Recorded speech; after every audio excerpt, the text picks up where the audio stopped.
Traders, welcome back to the channel. Today I'm going to be going over some stocks that I'm liking currently in the market. I will also be breaking down AMC if you're interested in that whatsoever, what I expect from this big fat dip that we are having, and why I do think this could just be a little bit of FUD. That's kind of getting a lot of people concerned for no reason. Just kidding, it was kind of a big dip. But let's get to that here in a second. Like, subscribe, do what you gotta do.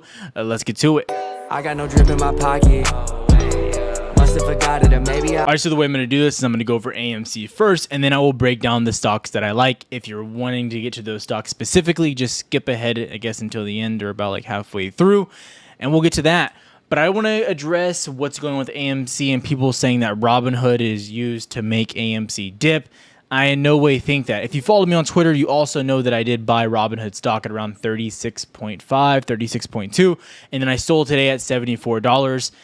That's how I played that. I do think Robinhood will eventually go back up, but I'm waiting for the inevitable dip that I do think will happen. Right now, I'm not buying any more long-term stock. I don't think it's worth it at this point. I think long-term it will reach 100, 150, but as of right now, I think this is kind of a pump dump. I don't really know what to think of it. It's really scary to see this type of movement this quickly, and it's kind of concerning. So I want to reiterate, I do expect Robinhood to drop down a little bit.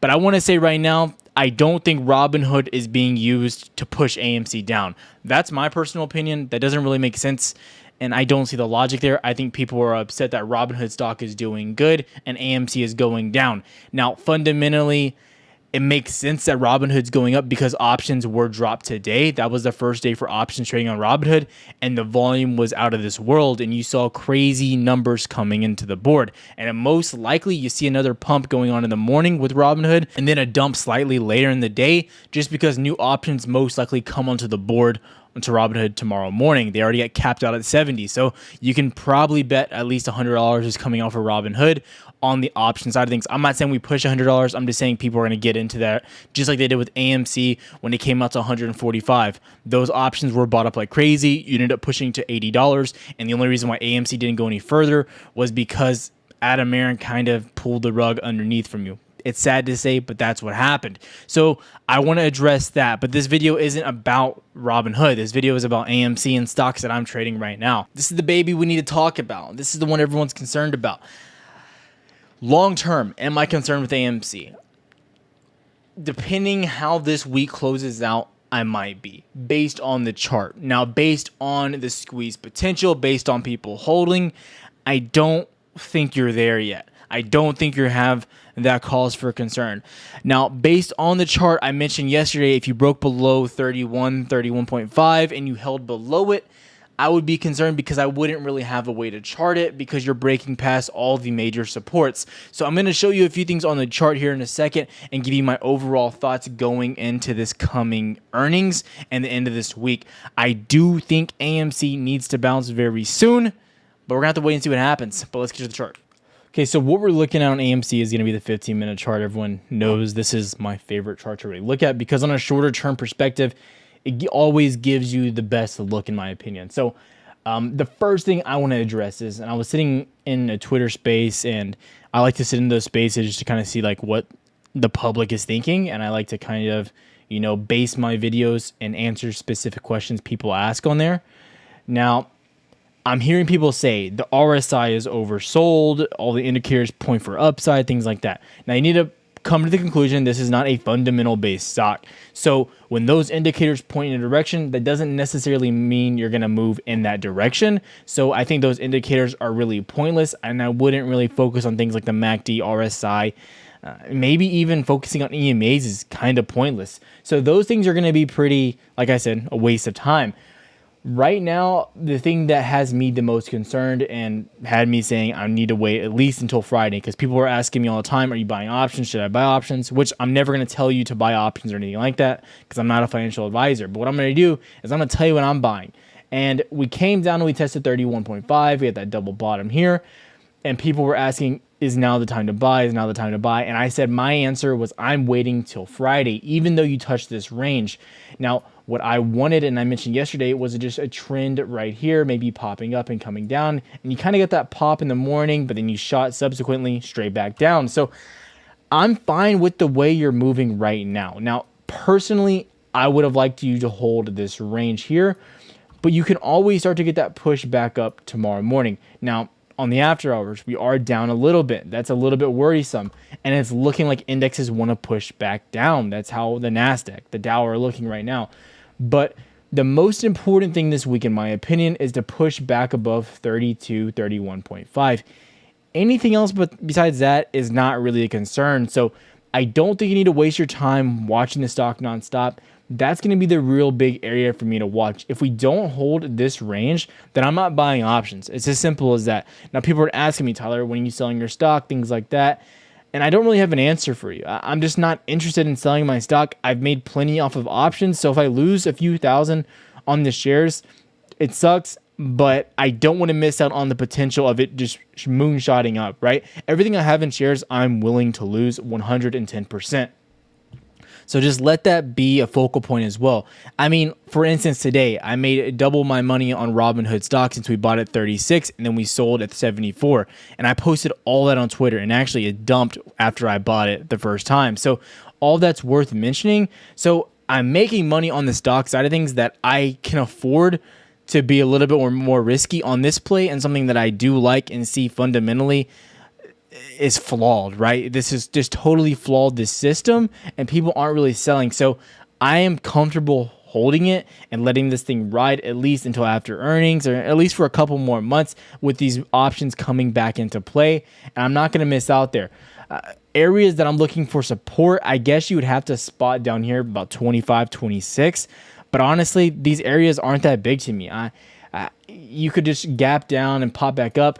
Again, the main thing that you need to watch for is, can you reclaim this 32, 31.5? Claiming that's going to be the biggest and best win possible. Because if you get back above that area to end the week, going into Monday, I think you're looking very strong to start that earnings season on AMC.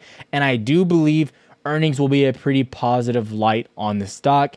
And I think Adam Aaron possibly might have something up his sleeve. It's kind of up for debate, but I'm liking what's happening going into earnings. You know, getting it here, honestly, for options, it's just making it more incentivizing and providing you more upside. So I'm comfortable with this. It's not the end all be all, but like I said, this right here is the biggest thing. Getting back above $31, $32, that's what I want to see. Just get back up there and don't keep dropping, and really just don't hold below this before the end of the week, because I just don't know what's going to happen based on the chart with that. Like, going based solely on the chart, if you hold below this range, it looks bearish, right?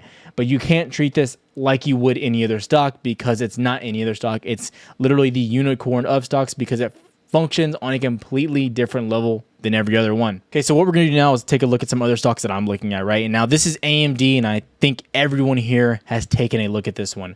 You've obviously seen the past few days, you've just been going straight up. You've basically run from $84 to 122. Now, personally, I figured you'd get a really nice move on AMD once you broke these local highs. And this is where I'm looking for my puts. I entered today around 118 flat. You got to push back to 119. But the thing that had me most excited was the hold below VWAP. And I was pretty confident today that you would hold below VWAP to start and end this day. Now, the way you held right here, I absolutely loved it. I do believe tomorrow you'll start pushing down. It's also worth mentioning indexes are looking rough as well. Post-market, you're down at like 117. Awesome to see. But post-market doesn't really mean much. You got to hold there going into the market. So that's what I'm looking for. I'm looking for a minimum touch of about 115. And that's where I would probably start to get out of some of my positions. But I do think this could go lower if the market starts to get a little bit of a rug pull. If the Nasdaq starts dipping, if the Dow starts dipping, AMD could go lower. So that's where I'm looking personally. Got into this with the Discord, posted it there. People probably looked at me a little bit crazy, but that's what I was looking at. The second stock I'm looking at is Robinhood. I do think going into tomorrow, you're going to get a big push just with the new earnings coming out. It is what it is. You saw it with AMC, and you see it with most stocks when new options come onto the table. Now, Robinhood, I think it's very run up. Like I said, I'm not buying any shares at this point. What some people in the Discord are doing is selling those covered calls at this range here, because IV is absolutely ludicrous. So when you get crazy IV like this, it's kind of incentivizing to sell those covered calls, because you're getting about $2,000 worth of premium on each of those set options. So keep that in the back of your mind. That is a decent way to play. Bellicus, shout out to you. He's the one that kind of brought that to my attention and the one doing that in the Discord. I do think this has room to run. I don't have a specific target, but be careful is one thing I want to say for anyone holding hood. This could get extremely dangerous, and I'm not saying that it's going to collapse or it's a pump and dump, but it's very scary what's going on and how quickly this is moving up.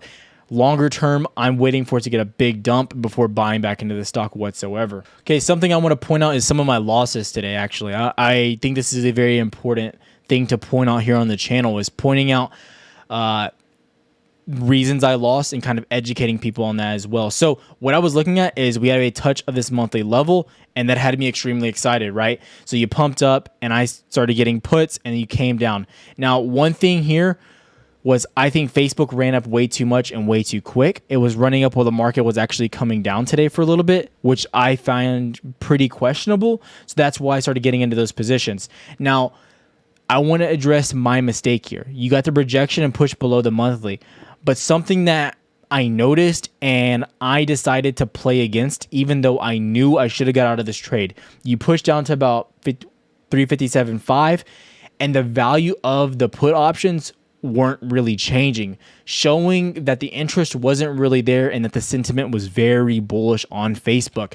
Now, you know the rule, I'm always a bear on the first test. Whenever you test a support or resistance, you typically get a bounce in that same direction. So I projected we'd probably test VWAP, something like that, but you didn't.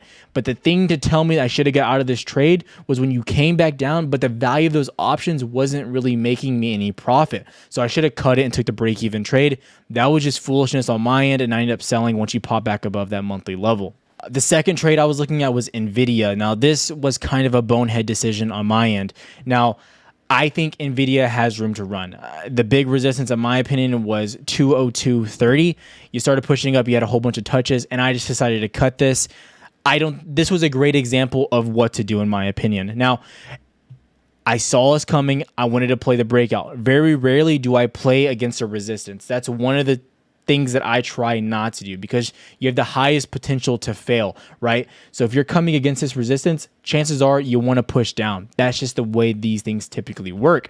Now, that's why I'm always playing against the resistance, right? So if we ever come and test the monthly level, I'm always going to buy at that monthly level and then play it back on the upside or play it back to the downside. But today I was playing that resistance. You kept getting rejected. And so I ended up just cutting that trade because this would have hurt me just based on the overall volatility of Nvidia lately, and this could have lost me money. So it was a play. If we break it, cool. If we don't hold it, cool. I'll just get back out. This was a honorable loss in my opinion. And so a great example of what I mean, but what happened here is you pushed back above, but you got rejected back down. You have to just cut the trade at that point. No, it's worth the loss. You had good potential to win. It is what it is. All right, so that's wrapping up my thoughts on AMC and some of the stocks that I traded today and some of the stocks that I'm trading going into tomorrow. I hope that did make sense. And I'm going to try to make more content in each one of the videos explaining what I'm doing with these trades, why I'm getting in, why I'm getting out, explaining my losses, because people think that it's all about just the wins and things like that. That's not what it's about. Now, the losses I took today were pretty small, but there's learning things you can obtain from every single one of these trades, and I do want to help the community out as much as possible. Learning content will never cost a penny from me. I will never charge anyone to just share my knowledge whatsoever. The Discord is just for me talking about what plays I'm getting in, what I'm getting out, and just overall my consensus on the market. So it's not somewhere where I'm going to teach you how to trade or anything like that. I will always post that content here 110% free or on Twitter. If you like the different type of format of this video, please comment down below. I just kind of want to get a feedback of how this relays back to you guys, and I'll have more content coming out. Hope you got something out of the AMC content as well. Like, subscribe, do what you got to do. Back tomorrow. Namaste. Don't got enough to go cop it. I'm about to take off like a rocket. Houston, we